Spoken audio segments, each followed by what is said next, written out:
This is Palm Beach Live, Work, Play. I'm Tim Bird, the Birdman, and we are honored to be with Sheriff Ric Bradshaw at the Palm Beach Sheriff's Office again today.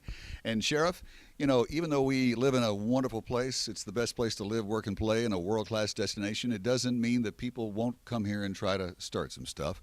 And apparently, we've had a situation where some people moved in under the guise of pain clinics, and basically were sort of centers of pill mills. And you had a pill mill summit.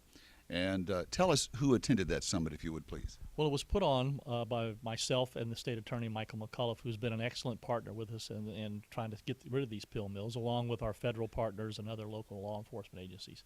But a year and a half ago, we had our first summit when we first identified that these places had opened up. Right. And basically what they are is they worked under the guise of being a pain management clinic, when in fact all they were doctors that were in there that were writing prescriptions with no medical reason for doing it. You didn't have any type of diagnostic checkup, and they basically were dispensing pills. You know, as a matter of fact, I call them drug dealers in white coats is what they were.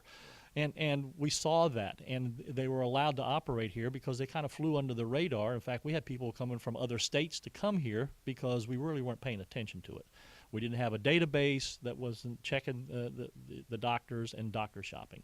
So we had a concerted effort. We've taken down a lot of them. We had a huge operation about 3 months ago along with DEA and all of our other law enforcement partners in Dade, Broward, and Palm Beach County. So this was kind of a follow-up to put all of the players there in the room, the healthcare professionals, the doctors, people that are going to do education programs for the people that are the addicts that use this prescription medication. But at the end of the day, it's all about overdose deaths due to prescription medication. And that's where most of them are coming from. In fact, every 27 hours, we're handling one of those deaths. Now, some of the pills come right out of our own houses, right? Because we have unwanted medication or old medication that all of us have kept there for years sometimes in the house, and the teenagers can get their hands on them. So we did different operations where we called it Operation Medicine Cabinet, where people could come during certain times of the year to our substation, drop the pills off, and then we legitimately got rid of them by burning them. We don't want people to flush medication down the toilets because that can get into the water system. We've gone farther than that now. We have partnered with Solid Waste Authority and developed drop boxes, which are locked, and we've stationed them around the county. There'll be 9 locations, and you can get the locations on the website, where people 24 hours a day can take this unwanted medication now and just put them in the boxes. They don't have to wait for one of our operations. That's tremendous, because sometimes for the regular consumer, of which I'm one, you think, oh, gee, what am I going to do with these old pills? Mm-hmm.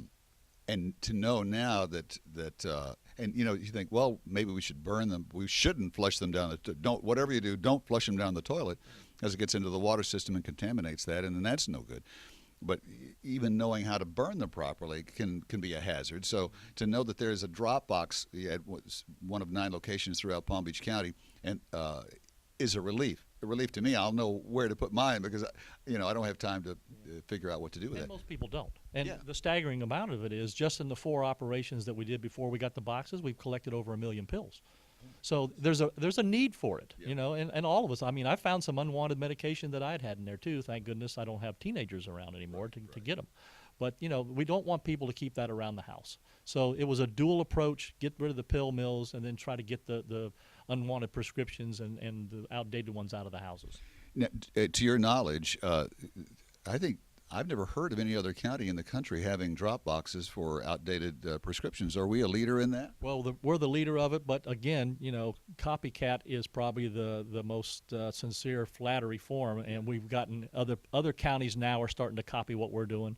I think Martin and St. Lucie are doing it, which is good. You know, we don't mind people copying us. Well, especially when you have a positive impact like that that is a solution for one of the problems.